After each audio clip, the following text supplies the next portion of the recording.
अब हम बात करने वाले हैं ग्रेवयार्ड पोएट्री की। क्रोनोलॉजी की बात की जाए तो फर्स्ट में हमारे आती है एलिजाबेथन पोएट्री जो कि 1558 से 1603 तक की चलती हैं। फिर आती है हमारी मेटाफिजिकल पोएट्री जो कि हमारी 1600 से 1680 तक की चलती हैं। फिर हमारी आती हैं कुछ समय के लिए ये ग्रेवयार्ड पोएट्री जो कि आपकी 1740 से 1760s तक की चलती हैं। और फिर आती है हमारी रोमांटिक पोएट्रीज जो कि 1798 से 1798 से आपके 1837 तक की चलती हैं। ठीक है, तो ये थोड़ा सा याद करने को मैंने दे दिया। फिर ग्रेवयार्ड पोएट्री होती क्या है, देखो ग्रेवयार्ड पोएट्री, ग्रेवयार्ड नाम से क्या पता चल रहा है कि कुछ जो है ग्लूमी सा, कुछ सैड सा होएगा। ठीक है, कुछ टेक प्लेस कर रहा होगा जहाँ ग्रेवयार्ड हो, जहाँ कोई ख़त्म हो रहा हो। ठीक है, तो इनका फीचर क्या है, मोस्टली इन लोग death, mortality and transience of life में फीचर करती हैं। ऐसी पोएम्स मेडिटेशन करती हैं हमारे डेथ में, मोर्टेलिटी में और ट्रांजिएंस ऑफ लाइफ में। ठीक है, कि लाइफ हमारी कितनी क्षणिक है, कितनी छोटी है। ठीक है, तो देखो ग्रेवयार्ड पोएट्री है ना, नियो क्लासिज्म और रोमांटिसिज्म जब हम पढ़ते हैं तो नियो क्लासिज्म में क्या था, वैल्यू हमने देखा था कि रीज़न, ऑर्डर वगैरह सबको वैल्यू कर रहे हैं। और रोमांटिक में क्या था कि वैल्यू कर रहे हैं हम लोग इमोशन एंड नेचर को। जो ये बीच का टाइम पीरियड है, देखो डायरेक्टली कोई चीज़ रीज़न से इमोशन तो नहीं चली जाएगी। ये जो बीच का टाइम पीरियड है जिसने रीज़न और इमोशन दोनों को यूज़ किया, इसे हम कहते हैं ग्रेवयार्ड पोएट्री का टाइम, जो कि नियो क्लासिज्म और रोमांटिसिज्म के बीच में था। इन्होंने इंट्रोड्यूस किया, ग्रेवयार्ड पोएट्रीज ने इंट्रोड्यूस किया एक इमोशनल रिफ्लेक्शन होना चाहिए at the time when everything used to be very scientific and reasonable. Introduce किया इन्होंने नेचर को, सॉलिट्यूड को। ठीक है, भले ही इन्होंने थोड़ी मेलंकली और ग्लूमी वे में इंट्रोड्यूस किया, लेकिन किया इन्होंने ही। ठीक है, तो नियो क्लासिज्म के बीच में आपको कहना चाहिए कि ऐसे जो पोएट्स आए जिन्होंने ये human suffering, transience of life, death या मॉर्टेलिटी में मेडिटेशन टाइप की बनाई पोएम्स, है ना, डेथ और आफ्टर लाइफ की जो बात कर रहे हैं, उन्हें हम ग्रेवयार्ड पोएट्री में लाते हैं। ठीक है, तो एक आप इसे आप पोस्ट न्यू क्लासिज्म और प्री रोमांटिक पीरियड्स भी आप कह सकते हैं। तो देखो मोस्ट अच्छा अर्लीस्ट आपको कहना चाहिए, अर्लीस्ट जो है वो थी नाइट थॉट्स जो कि एडवर्ड यंग ने दी। तो आपको ऐसे याद भी रह जाएगा कि मेजर पोएट्स कौन थे, एडवर्ड यंग थे, जिनका फर्स्ट हमारी जो poem I graveyard poem I कौन सी, नाइट थॉट्स, है ना। और जो मोस्ट फेमस माने जाते हैं वो माने जाते हैं थॉमस ग्रे, जिनकी फेमस कविता I elegy written in a country churchyard.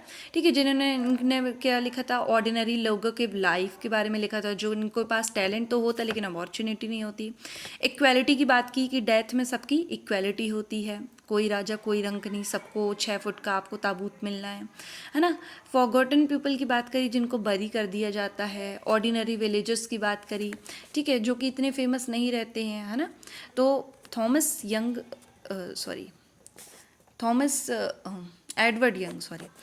Grey और एडवर्ड यंग का बस आपको याद रखना है थोड़ा सा।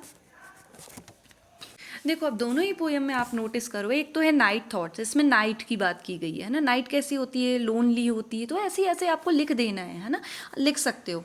फिर ये एलिगी मतलब एक एलिगी तो एक ऐसी पोएम ही होती है एलिजी की जिसमें डेथ में बात की जाती है ना। Written in a country churchyard क्या मतलब, वही है ना, सेटिंग ऑफ द पोएम। आपको जो पोएम्स की सेटिंग देखने को मिलेगी वो आपको ऐसी जगह देखने को मिलेगी जहाँ लिविंग लोग जो हैं कम्युनिकेट कर सकें डेड लोग के साथ, जैसे चर्च यार्ड, ग्रेव यार्ड वगैरह वगैरह।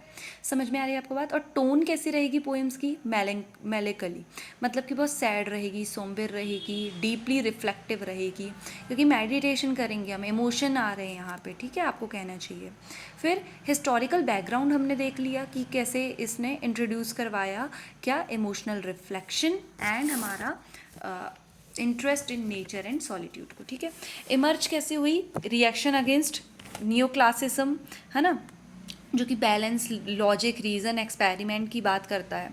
तो ग्रेवयार्ड पोइट्स ने एक्सप्लोर किए इमोशंस को, है ना, मेलंकली को, इमेजिनेशन को। तो ये आपको कहना चाहिए प्री रोमांटिक पीरियड है, जहाँ पे ये सब बातें नहीं की जाती थी पहले, है ना। तो ये डायरेक्टली ऐसा नहीं हुआ है चेंज, मतलब आपको कहना चाहिए, ठीक है।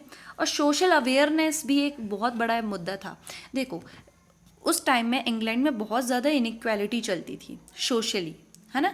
तो ये एक इम्पॉर्टेंट आइडिया था कि हम इस चीज़ पे बात करें, क्योंकि हम लोग डेथ के टाइम पे हर कोई इंसान इक्वल हो जाता है रिगार्डलेस ऑफ देयर वेल्थ और सोशल क्लास।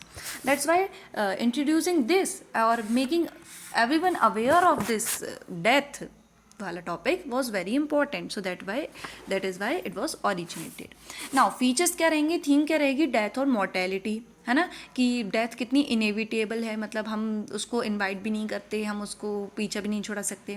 फ्रेजिलिटी है ऑफ लाइफ, हमारी लाइफ कितनी फ्रेजाइल है। मेलंकली टोन होएगी आपकी सैड, रिफ्लेक्टिव, सोम्बर और फिलोसफिकल। सेटिंग आपको पता है, चर्च यार्ड, कोर्ट यार्ड, बहुत रात, अंधेरी रात टाइप की ऐसी सेटिंग होएगी। लेवलर बहुत इंपॉर्टेंट है यहाँ की, डेथ को देखा जाता है एज अ ग्रेट लेवलर, है ना। आप मैटर नहीं करता कि आप किंग हैं, कोई पीजेंट है, कोई कैदी है, ग्रेव ट्रीट्स एवरीवन सेम, ठीक है। सबलाइम की बात की जाएगी यहाँ पहली बार, है ना। सबलाइम की बात डायरेक्टली रोमांटिक पोएट्री में नहीं, बल्कि यहाँ पे भी की जाएगी बात कि डेथ एक टाइम में तो देखो ब्यूटीफुल भी है और दूसरे ही टाइम में ये कैसी है, खतरनाक भी है, इस टाइप की बात, ठीक है।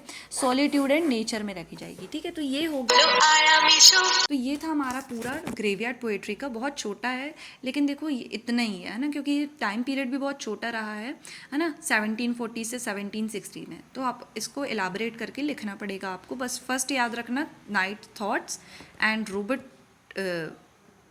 ब्लेयर भी थे इनके मोस्ट मतलब कहना चाहिए फेमस कवियों में से एक, और बाकी थॉमस ग्रे, ठीक है। और थॉमस ग्रे की जो है आपकी ये पोएम, आप इसको एलाबरेट कर सकते हैं फर्दर और लिख सकते हैं, बाकी तो ऐसे कोई टेंशन है नहीं, ठीक है। तो till then take care, bye bye.